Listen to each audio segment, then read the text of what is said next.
hemos visto imágenes, hemos visto algunas cositas teóricas. Ahora vamos a tratar de resumirlo un poco más concretamente. En este cuadro vemos lo relacionado con los tumores benignos y los tumores malignos. Principal característica acá resaltable: lesiona tejidos, y al lesionar tejidos va a producir algún grado de necrosis. Quiero que le agreguen eso más: necrosis tumoral. Mientras más necrosis hay, el tumor más agresivo es, ¿no?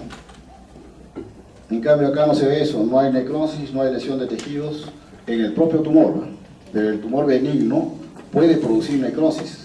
Lo hemos dicho, el mecanismo, por compresión de un vaso, pero no en el mismo tumor, sino en el tejido adyacente. Y si en el mismo tumor hubiera algún vaso importante y lo comprime, pues también podría producirse, o sea, puede producirse algún grado de necrosis. Comúnmente no causa la muerte de los tumores benignos, hemos dicho comúnmente, pero eso no significa que no lo cause, sí puede causarlo. En cambio, la neoplasia maligna, si no se controlan, siempre van a producir la muerte. En cuanto a estos criterios, ya lo hemos mencionado también. La clasificación, vean ustedes, de los tumores malignos, al igual que los tumores benignos, se toma en cuenta si son de origen mesenquimal, entonces se llamarán sarcomas. Por ejemplo, si proviene del tejido muscular, será pues leiomyosarcoma, ¿no? Si es del tejido muscular liso. Si es del tejido muscular estriado, será rhabdosarcoma. Ahora, yo les hago la pregunta: ¿el cerebro producirá, las neuronas podrán producir algún tipo de cáncer? Ya salían jalados todos en el examen, creo que lo voy a poner en la pregunta para el examen. Las neuronas no, pues, porque las neuronas no se reproducen. Estamos diciendo que solamente son susceptibles de producir neoplasias los tejidos que están en reproducción, o que tienen la capacidad de reproducirse. La neurona no se reproduce. Lo que sí se reproduce, ¿qué cosas son? Es la glía, y nos van a dar los tumores del sistema nervioso central, pero las glías, la neurona en sí no. Derivados de la serie blanca de la sangre van a producir leucemias, ¿no? Los derivados de los linfocitos, en especial de los ganglios linfáticos, los linfomas. Pero eso no significa que no se produzcan linfomas en la médula ósea. En la médula ósea también se producen linfocitos, por lo tanto también puede haber linfomas en la médula ósea. Les digo esto porque en algunos grupos de seminarios con los cuales estoy tratando, me pedí que me hicieran un ejemplo, derivados del tejido linfohematopoyético, y había cierta confusión. Donde se produzcan linfocitos, ahí va a haber linfomas, o pueden haber leucemias. Solo que la diferencia, digamos así, por conveniencia, se dice que los linfomas provienen mayormente de los ganglios linfáticos. Que pueden producirse en la médula ósea, también se pueden producir. Que los linfomas pueden producir leucemia, sí, pueden tener una fase, porque hemos dicho que una característica es la neoplasia maligna, la reproducción, la pérdida de la adhesión, y por lo tanto las células se sueltan. Pueden pasar a la sangre y pasar a formar una fase leucémica.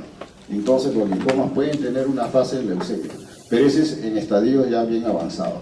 Normalmente solamente crecen los ganglios y destruyen los tejidos. Los derivados de epitelios de cualquiera de las tres capas germinales se van a llamar carcinomas. Pero si forman glándulas, entonces se llamarán adenocarcinoma. Si no forman glándulas y solamente están en la superficie, serán carcinomas. Si es, por ejemplo, de la piel, serán carcinomas epidermales. Acá hay otra clasificación, unos ejemplos, ¿no?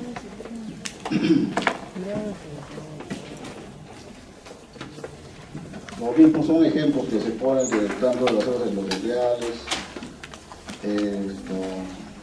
de los vasos linfáticos, por ejemplo, los linfangiomas, y como estos provienen del mesénquima, los vasos se forman en el mesénquima, ¿no? Entonces se llamarán linfangiosarcomas, los malignos.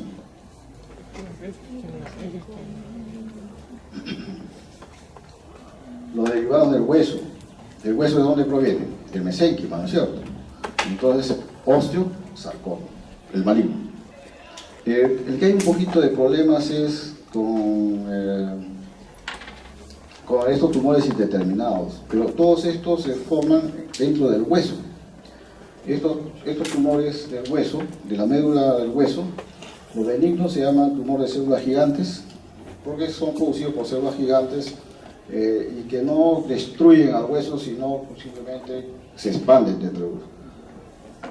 Los malignos, en cambio, se llaman tumores de células gigantes malignos, destruyen al hueso. Estos crecen, destruyen y salen y se siembran. Dentro de la médula ósea también podemos encontrar granuloma eosinófilo como tumor benigno. Y en cambio, como tumor maligno tenemos el más representativo al mieloma múltiple, ¿no? Que es bastante frecuente también en personas que pasan a la cuarta década. Mieloma múltiple producido por la célula plasmática. El benigno sería el plasmocitoma. Después hay una serie de secciones, como por ejemplo, ¿no? Los tumores provenientes de los melanocitos se llaman melanomas, tumores malignos. Según la clasificación, nosotros sabemos que todas las terminaciones OMA son para tumores benignos, pero fíjense ustedes, melanoma es un tumor maligno, pero se sigue usando porque es costumbre, ya ha quedado por eso como una costumbre. Igual que el linfoma, ¿no? Linfoma termina en OMA, pero sin embargo hemos dicho que es un tumor maligno de los ganglios linfáticos. El otro término importante que tienen que tomar en cuenta es el carcinoma in situ. Este término de carcinoma in situ solamente se aplica a los epitelios, es decir, en aquellas estructuras que tienen una membrana basal y que puede haber producción de células neoplásicas intraepiteliales, pero sin comprometer la membrana basal. Y es importante diagnosticar esto porque quirúrgicamente son curables. Es el caso de ¿qué cosa? De cáncer de cervix. Fíjense ustedes, la neoplasia más frecuente en nuestro país es curable, hasta en este estadio, carcinoma.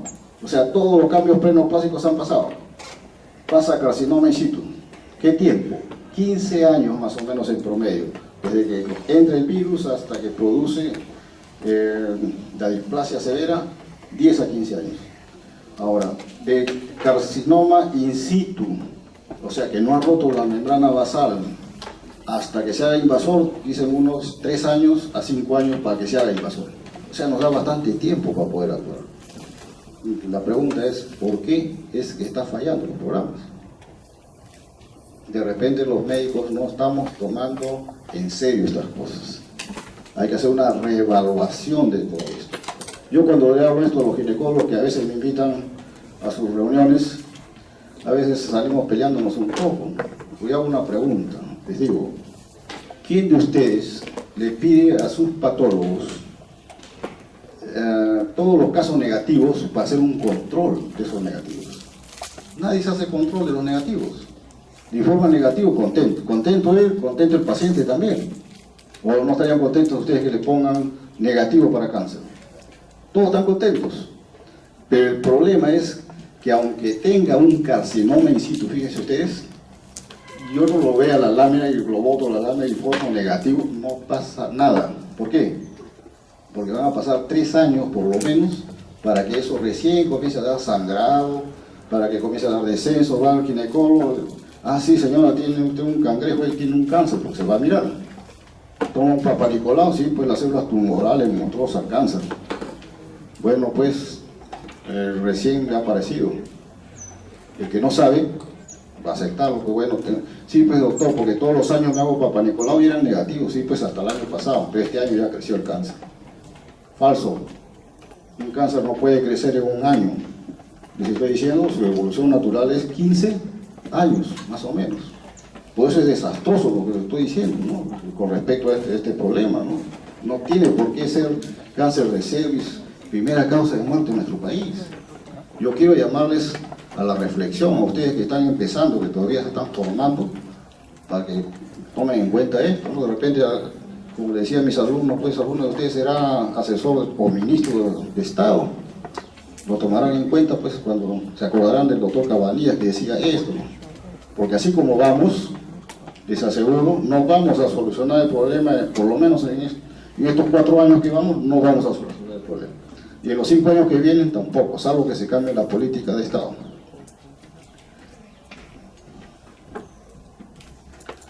Neoplasia indiferenciada es el otro problema. Encontramos una mazamorra de células que sabemos que son malignas porque tienen todas las características de malignidad que les he dicho, pero no podemos identificar glándulas, no podemos decir adenocarcinoma, no identificamos epitelio, no identificamos nada, pero sabemos que es maligno. Tenemos que decir de dónde proviene, ¿no? Porque de eso va a depender la terapia. Por ejemplo, si es un linfoma, esta neoplasia indiferenciada, el tratamiento es fácil, ¿no? Se le da quimioterapia y se va a sanar inclusive. En algunos casos se pueden curar. Pero si es un carcinoma indiferenciado, o sea, proveniente de epitelios, solamente se va a controlar la enfermedad. Y es bastante, ¿no? No es lo mismo que se muera una persona en 2 meses con gran dolor, una calidad de vida desastrosa, a que se muera 5 años después de haber vivido bien, pues, gracias al tratamiento. Por eso es importante el diagnóstico. Esto es lo que constituye, les voy adelantando algo, de la inmunohistoquímica. Es decir, en pocas palabras, son anticuerpos a los cuales se le pone un colorante y cuando encuentre su antígeno respectivo, se va a pegar el colorante pues al antígeno, ¿no? Por ejemplo, en este caso, esta es una mucosa intestinal, donde vemos los folículos linfoides que van a mostrar una estructura, un antígeno. Es el antígeno común leucocitario, es decir, el antígeno común a todos los leucocitos. A ellos se les ha puesto un colorante marrón. Entonces, cuando uno les pone el tejido con este marcador, lo colorea todo lo que es leucocitos. Entonces podemos identificar la procedencia del tejido gracias a esta inmunohistoquímica. En este caso, por ejemplo, un tumor muy fibroso, muy duro, porque vean, hay bastante tejido conjuntivo con estos fibroblastos. Eso se llama desmoplasia. La desmoplasia es la característica por la cual el tumor abunda en tejido conjuntivo con fibrosis. Eso le da característica de dureza. Y entre esas células, entre esas zonas fibróticas, aparecen estas células de acá que no se podían identificar qué cosa era eso, qué es lo que estaba produciendo esa desmoplasia. Se le somete a una serie de marcadores, ¿no? O sea, anticuerpos marcados, la inmunohistoquímica, y en este caso, vean ustedes, parasitoqueratina, es decir, han agarrado el anticuerpo parasitoqueratina y le han pegado un colorante ahí medio marrón. Entonces, donde haya citoqueratina se va a pegar, y la citoqueratina es patrimonio de qué cosa, de epitelios. Y si es de epitelios, nosotros decimos, si es citoqueratina positivo, entonces es un carcinoma. Ya está el diagnóstico, encontramos el origen. En este caso, por ejemplo, donde había bastante tejido graso, pero había una proliferación fusocelular, se cogió la vimentina. La vimentina es un anticuerpo contra las moléculas del tejido muscular, la actina y la miosina. Esta vimentina, lógicamente, adherida también de ese colorante marrón, va a marcar solamente donde encuentre tejidos de ese origen muscular. Entonces, será esto si deriva del músculo, un sarcoma.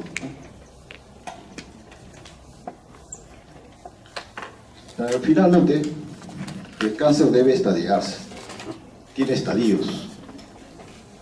Lo que se utiliza todavía es el sistema TNM. T referido al tumor, N al ganglio, M de metástasis. La T se refiere al tamaño del tumor. Mientras más grande va a ser T1, T2, T3. La N significa nódulo de ganglio linfático, ¿no? N0 no hay ganglios, N1 tiene ganglios. La M de metástasis, hay metástasis o no hay metástasis. Entonces, TX se pone cuando no se puede medir el tamaño del tumor, es no conmensurable. T0 no se puede encontrar el tumor primario. Encontramos nosotros una metástasis, por ejemplo, en el hígado, pero no encontramos de a dónde ha venido esa metástasis. Encontramos, por ejemplo, ¿no? un carcinoma en el hígado, adenocarcinoma en el hígado, con glándulas y todo, pero no sabemos de a dónde ha venido. Puede ser del pulmón, puede ser del estómago, etc. En ese caso ponemos T0. Y la T1 hasta T4 pues depende del tamaño, más grande el tumor, más. En cuanto a los ganglios, igual, ¿no? N0 no hay cáncer en los ganglios, NX no puede medirse o no puede determinarse si hay o no hay tumores metastásicos a los ganglios. N1, N2, N3 se refiere al número o ubicación. ¿Esto para qué nos sirve? Para interrelacionar cada uno de estos factores y sacar un estadio. Y metástasis, lógicamente, M0 no se ha diseminado, y M1 cuando se ha diseminado por el cuerpo. Así el estadio 0, cuando ustedes encuentren un diagnóstico, cáncer, carcinoma, por ejemplo, en estadio 0, significa que es un carcinoma in situ, no se ha diseminado todavía. En estadio 1, 2 y 3 significa que se ha diseminado, pero solamente regionalmente. En cambio, en el estadio 4 significa que ya se ha sembrado a sitios distantes del lugar de origen. Esto lógicamente tiene sus precisiones, ¿no? Pero para ustedes no les sirve. Eso ya es para el especialista. Para ustedes sí tienen que tener conocimiento de que hay un estadiaje, ¿no? Y que existen estadios del 0 al 4. Nada más, con eso es más que suficiente. Bueno, no sé si habrá alguna pregunta que quieran hacer ustedes. Creo que hemos avanzado bastante. Lo más importante para mí es que se centren en lo que es carcinoma de cuello uterino, porque les vuelvo a decir, es un problema que en los próximos 10 años no se va a poder resolver si es que no se adopta un cambio en la conducta de la política de salud. Para mí ha sido un poco, digamos, frustrante en la última reunión en el Ministerio de Salud que la política se va a cambiar, pero se va a cambiar dando más énfasis al diagnóstico molecular. Cada kit, dicen ellos, entre 8 a 10 dólares, pero solamente es para 4 virus, 4 cepas. Y la vacuna tetravalente va dirigida hacia esas 4 cepas. En España ahorita están utilizando un kit de 45 cepas, que son las más comunes que se ven en los cánceres. Pero ese kit cuesta 100 euros. Lógicamente el paciente no lo paga el Estado. Esa es una buena conducta, porque abarca un gran número y las posibilidades son mayores. Ahora, la otra pregunta que les dejo en el aire es la siguiente: si es que se va a instalar esta política de biología molecular en los hospitales a nivel nacional, ¿eso qué demanda? Demanda una infraestructura que hay que pagarla. Si no se puede pagar estos simples papanicolao a mejorar este sistema que es más barato, yo creo que eso no va a ir tan bien. Ahora, si no va bien en los hospitales, ¿qué cosa queda? Afuera están los laboratorios que están preparados para eso. ¿A qué va a ir esto? Es lógico la conclusión, ¿cierto? Va a la tercerización. Si los hospitales no lo pueden hacer, bueno, afuera sí lo pueden hacer y resolvemos el problema. ¿Por qué? Porque ya la resolución está dada, se tiene que hacer. ¿Me entiendes? Entonces, le dejo esto. No es parte del curso, lógicamente, pero es parte de nuestra realidad. Yo creo que un curso que no se aplica a nuestra realidad no tiene sentido, sería teoría nada más. Y ustedes tienen que aprender a ver de que lo que están viendo en la universidad les sirva para resolver también sus problemas de la realidad que viven. Si no, no tiene sentido. Muy bien, muchas gracias. Perdón, esto quería hacerles una observación, si es posible, lógicamente. Mañana voy a tener un poco de dificultad para venir. No sé si es posible, ¿no? Si ustedes me dicen que sí, bueno, buena hora, si no, ya pues tenemos que venir mañana. Pasar la clase de mañana para el día viernes. El día viernes salía las 2 juntas y el sábado terminamos. Si es posible, ¿no? No sé por qué dicen ustedes. A ver, levanten la mano lo que quieren, pero a ver, todos, excelente. No, es que no quiero quejas después que vaya y digan, no, se hizo la clase, que por aquí, que por allá. Entonces quedamos así, el día viernes recuperamos lo de este sábado, y el sábado hacemos ya las 2 clases finales que tenemos. Y ya son más cortas. Ahora sí, ¿preguntas hay? ¿Preguntas? ¿No hay preguntas? Bueno, ¿se entendió todo o no se entendió nada? Muchas gracias.